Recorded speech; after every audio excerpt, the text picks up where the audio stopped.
VenusSX Festival Expo is happening in Berlin, June 27 and 28, 2 full days. And this is a rare thing, a sex culture event that I've pulled some strings to get into.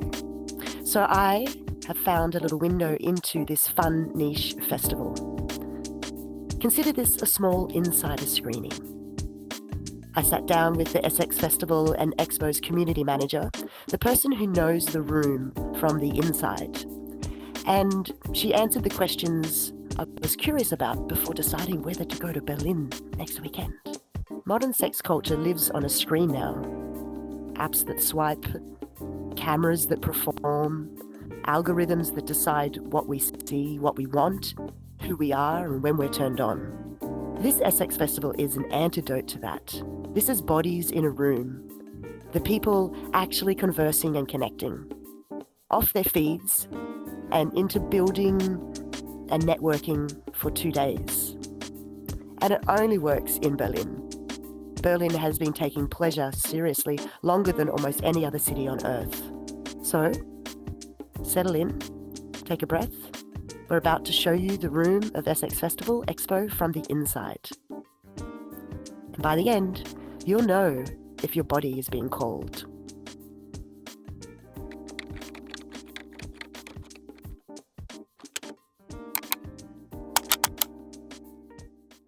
I have managed to nail down Natalia Mariño, a sexologist and sex tech consultant who is the SX Festival and Expo community manager. And I love that women are creating and curating this space. Nice to meet you. Welcome to you, Natalia. Thank you very much, Venus, for giving the space to Essex Festival to be here with you. I'm so excited about this festival, and I'm so far away. I am feeling how it stimulates a really deep curiosity in me.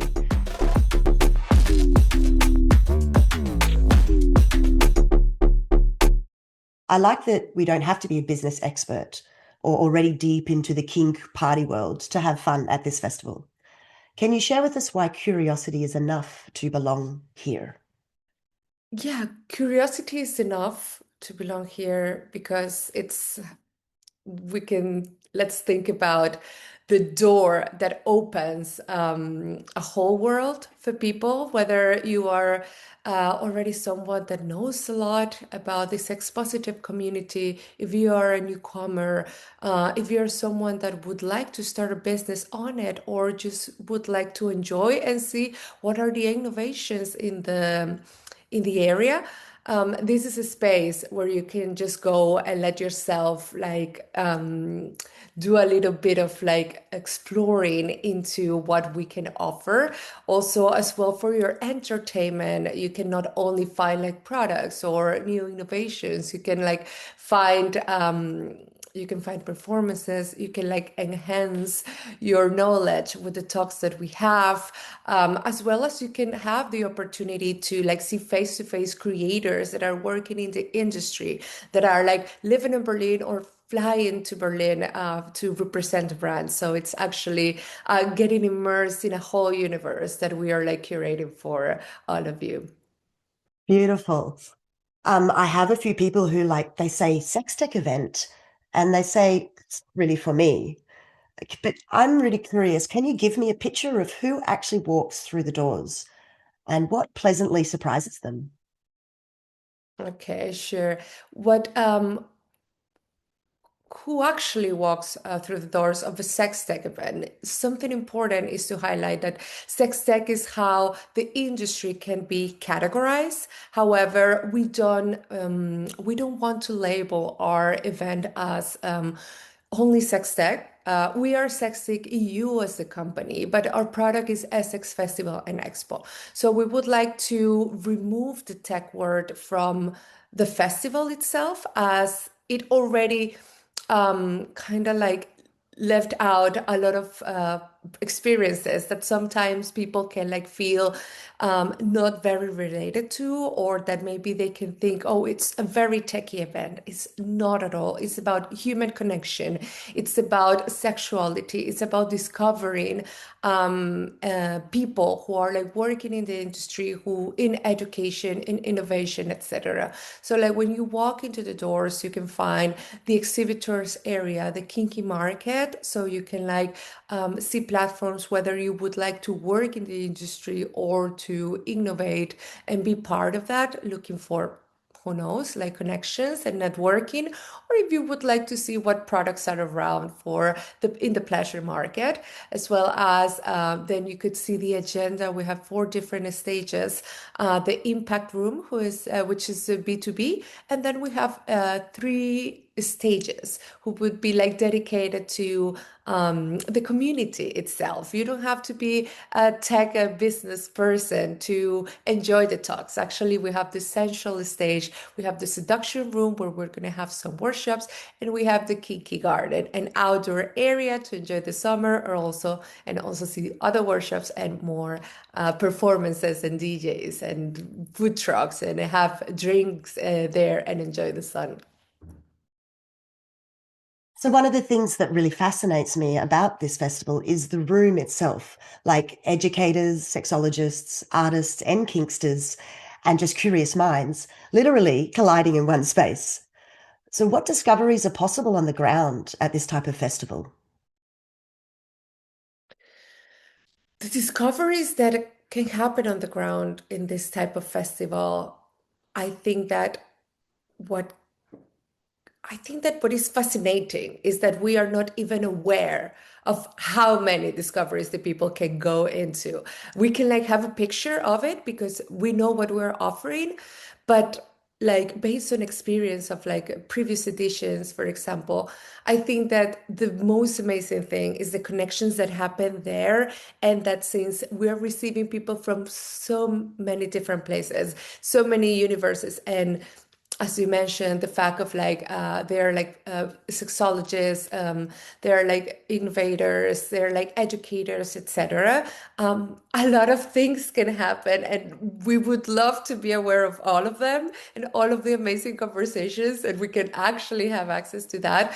But I would say that we are like setting up the ground for great conversations, for people to get to know each other, for like enhancing that networking. We're like giving spaces like a VIP lounge. We are giving like panel talks where people also can ask questions, who can like make opinions, who can participate, who can meet and greet with creators, and also with educators. So like we're trying to put experts in areas and also like try to have the people who can like facilitate more knowledge to the curious minds that are around. Wow, what's the VIP lounge? How do I get into that?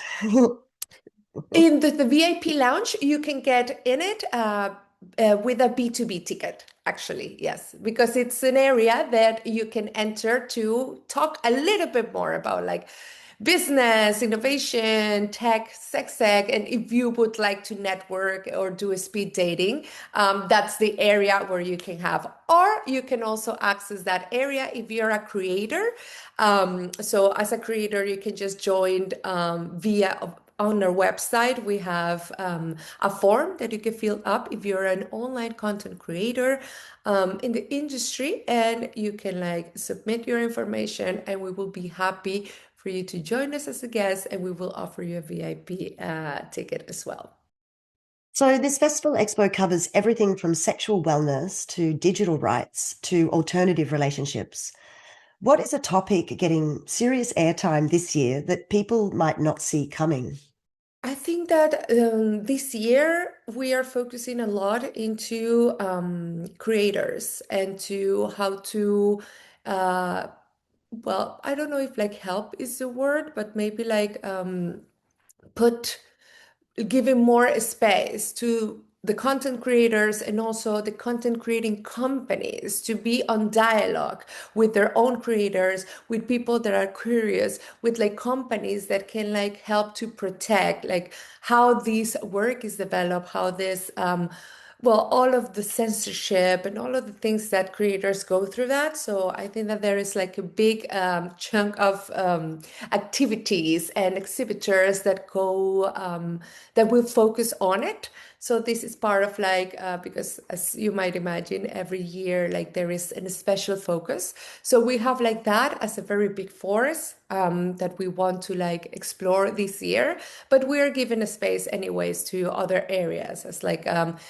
for the kinky and BDSM enthusiasts, we have like talks, we have like market exhibitors that will be there as well for that. And also we have something, we have a two shibari like shows actually this year, which is also something like new that we have. And we also have a workshop that is like for shibari beginners. So we're also given a little bit of like exploration with these new topics that are not new in the world, but like new for this edition. So like, yeah, this is a little bit of it. Yeah, exciting. So what if I'm just an average person though, not a creator necessarily, and maybe I'm in a long-term partnership, like married or open bonded or triad, whatever, and I want to find new approaches in my relationships. Do you think there's something waiting for me there at SX Festival? Of course, yeah. We have a panel talk that is related to non-monogamy. It's non-monogamy without the filter by the expert Ali Eisman, and we have other panel guests as well invited to that. So that is one that actually is already like talking about like relational diversity. So yes, if you are exploring other ways, or if you have some doubts, or if you're already in an ethical non-monogamy bond, you can like go and like see the experts, and also you can like ask questions, see what they have to say, as well as we have other panels like with about orgasm, about pleasure, etc. Which is relevant for everybody, right? We all have Hmm. orgasms and we all want more pleasure. Absolutely. And so, seriously, Natalia, I've been thinking that this is one of the hottest date nights in Berlin this summer. Like, convince me I'm right. There's the Red Moon party on Saturday night, and it sounds like a perfect date to go with your partner or your friends. Tell me a little bit about that. Well, the Red Moon After Party is our special event within the days of the festival. It's an event where you can like relax after like a very intense day of like a lot of information because we start like at 12 p.m. and then like it continues until the end of the afternoon. So like, and the next day, Sunday, there's going to be a lot of other information to consume. So like we're making this Red Moon Party, which is actually on purpose because we have the red moon in June. So it's a little bit of like enjoying that mystical experience that we will have at of connection with the moon. And the red moon party is going to happen in the same venue that the festival is happening, but in a very specific area. So like we have some stages in the some moments in the Red Moon Party, like the awakening, you know, the closure, the peak, you know, like we are going to guide the experience of the assistants into the party. The party will have like a couple of special performances there, but it's mostly a moment to enjoy and to wear your best outfits. Something very important is to highlight that it's not a play party. If the people would like to get involved into a play party, there's like plenty of options in the city that they can like join after our party. But I think that it's a really good moment for also newcomers who are like interested in like seeing how these events happen and these type of parties without the factor of the play itself. So like it's a very special moment. We will have like DJs, we will have like a very sensual and sensory ambient in the party. So like we hope that everyone that gets in will enjoy, and it's very limited spots. So like the tickets are like flying, so moving fast. So you should get yours actually ASAP. Yes, it's like this coming weekend, right? So 27th and the 28th of June. And so are there still tickets left for the Red Moon Party for us who are just on the edge of deciding to go? Yeah, there are still tickets for it. They're selling fast, but there is still a bit. Yeah, we're actually even thinking about if there is a possibility to open a new space for the party because it's getting, but we still don't have that confirmed. So it's better to get the tickets as soon as possible to have access to it. Yeah. Great. So finally, in closing, can you tell me a moment from a past edition where the energy in the room reached a peak that you didn't see coming, and that's when you knew you had built something real and tangible? I would say, well, mostly there was like a closing performance by Slot Riot that I remember vividly. That was very, very um, empowering. And that I think that there was a combination with the end of the event, plus the amazing abilities that the performers had, and how the audience was so connected to it. And at the peak of the music, that I remember that there was like almost people screaming, like cheering up a lot in the moment, and that's when you see that everyone is connected, enjoying something so like pure and sexy and like powerful, and that actually gives you the hope that like these things have to happen way more, and that it's very special, and that it's a great moment. So I think that there are a lot of moments. Also, I wouldn't even say that it's like a collective moment, the ones that are like most powerful, but the ones that sometimes you hear in a corner of someone that is like actually very satisfied, or they just like heard on a panel talk, or maybe that there is something that the people will take from the vent to their houses, and maybe it will help them to improve something in their lives. So for me, that's gonna even be better than a collective, movement of like everyone getting excited in the room at once. That would be amazing. But for us, it's very important that everyone takes a little bit of what Essex Festival and Expo means for them. And since we're all different universes, it's not going to be the same for all of us. So that is why we're offering a very big spectrum of experiences. So like as soon as you take something from it, we will be super satisfied. Perfect. That sounds so exciting. So I'm sure that you're super busy in this last week leading up to the festival.